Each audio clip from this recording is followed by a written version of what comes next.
Celebrity deaths can be heartbreaking and shocking for many, particularly if you're a huge fan of the person. What's even more disturbing are their last words, with some being more concerning or scary than others. Hey guys, welcome back to our channel. In today's video, we'll look at some scary last words of celebrities. If you're watching this video, make sure to subscribe and hit the bell icon so you won't miss out on the following video. Number 10. Heath Ledger. Heath Ledger was at a time in his career when he died of an accidental prescription drug overdose in January 2008, when his career should have taken off like a rocket.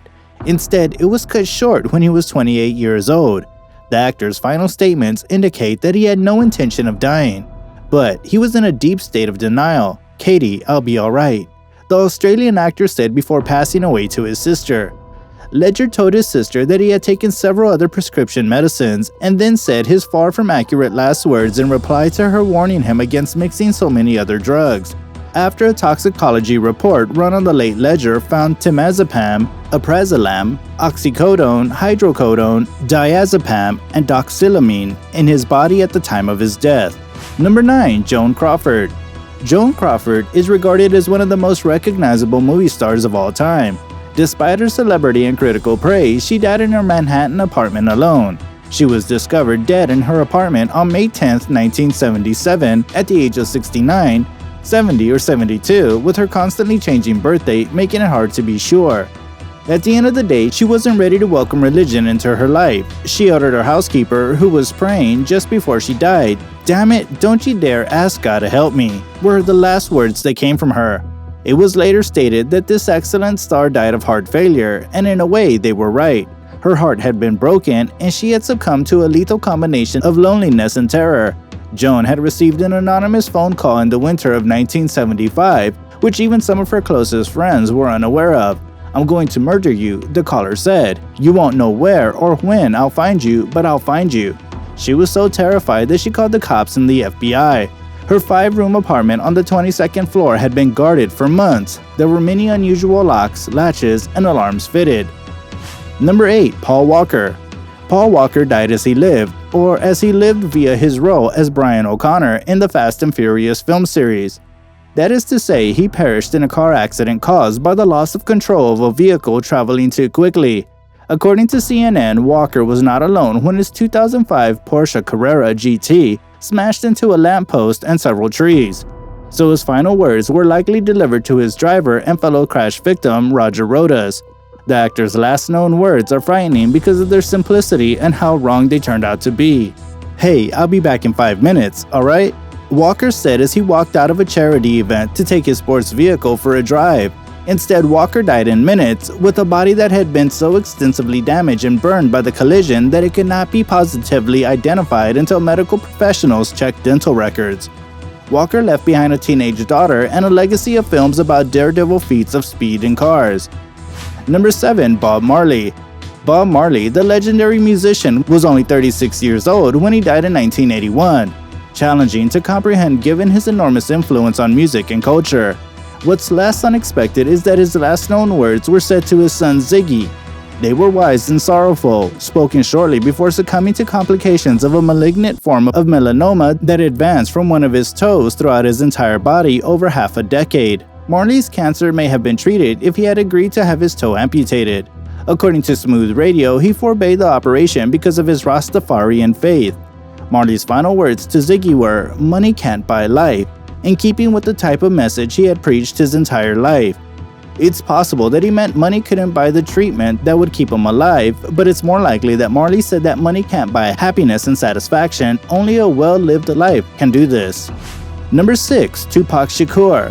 On the night of September 7, 1996, rapper Tupac Shakur was traveling in a car along the Strip in Las Vegas when another vehicle pulled up. A gunman inside started firing, shooting him several times. He was shot in the right hand, chest, pelvis, and thigh in a drive-by in Las Vegas.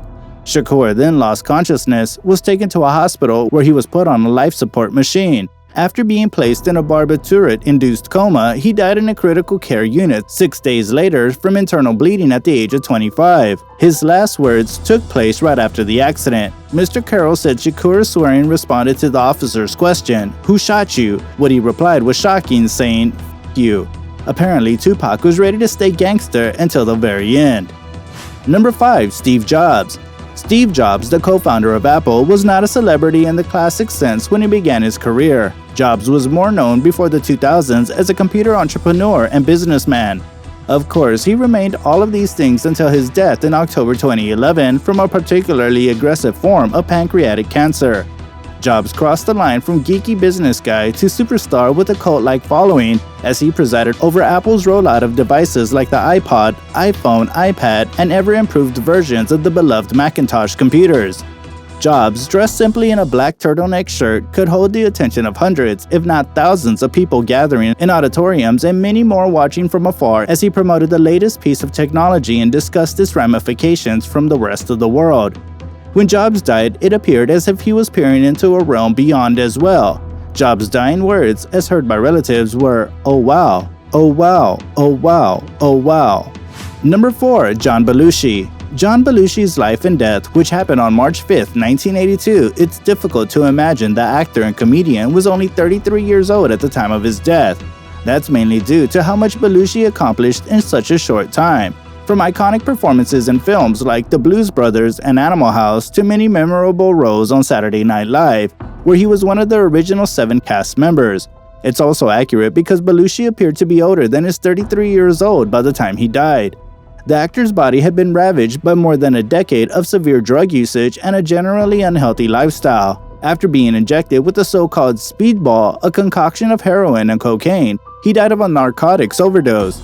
Catherine Smith, his friend and heroin dealer, was the one who injected the drugs into Belushi, and she was the one who heard his final words, "Just don't leave me alone." Smith did leave him alone though and served time for manslaughter for the actor's death. Number 3. Chris Farley. The connections between lives and deaths of Chris Farley and John Belushi are startling. It's almost as if their lives were written in the same script, except for a few improvised moments and a 15-year gap between them. Farley got his start in comedy at Chicago's legendary Second City Theater. In the 1990s, he rose to national and even international prominence as a cast member of Saturday Night Live. Farley, like Belushi, died alone and despondent after a severe drug overdose when he was only 33 years old. His last known words are near word for word. His last words were, "Don't leave me," according to Silver Lining Recovery. Sadly, these statements were made to a purported sex worker who, before leaving him to die alone in his Chicago apartment, stole his watch and photographed the actor and comedian as he lay on the floor near death. When Farley died, his system tested positive for alcohol, cocaine, morphine, and marijuana. Compounding the sorrow is that Farley had been in a rehab program just a few months before his death. Number 2. Frank Sinatra. Francis Albert Sinatra, also known as Old Blue Eyes, had a truly remarkable career, both in terms of the scope of his accomplishments and the duration of his time in the spotlight.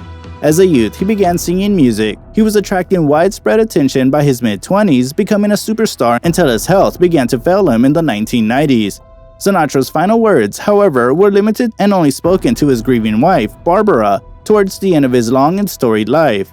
Lying weak and ailing in a Los Angeles hospital bed, his body failing after a heart attack, Sinatra said, "I'm losing it." And he did it soon enough. Sinatra lost consciousness and died shortly after speaking these words, showing a foresight into his coming death that is both haunting and consoling depending on your view. Number 1. James Brown. Like Frank Sinatra, who seemed to know when his time was up, James Brown, the hardest working man in show business, seemed to know when his time was up. Brown's final remarks were frightening, and they sounded eerily similar to Sinatra's. On Christmas morning, Brown had congestive heart failure but managed to say to his longtime friend and manager, Charles Bobbitt, "I'm going away tonight." Brown slid into unconsciousness, took a few more breaths, and then he died. Brown died at the age of 73, which, although not young, is a decade less than many men in modern America may expect. He spent decades of his life devoting every ounce of his energy to live music in front of thousands of admirers. Last words from anyone could be pretty haunting, even if it's as simple as, "I'll see you later," don't you think? Comment down below your thoughts on these celebrities' last words. See you next time.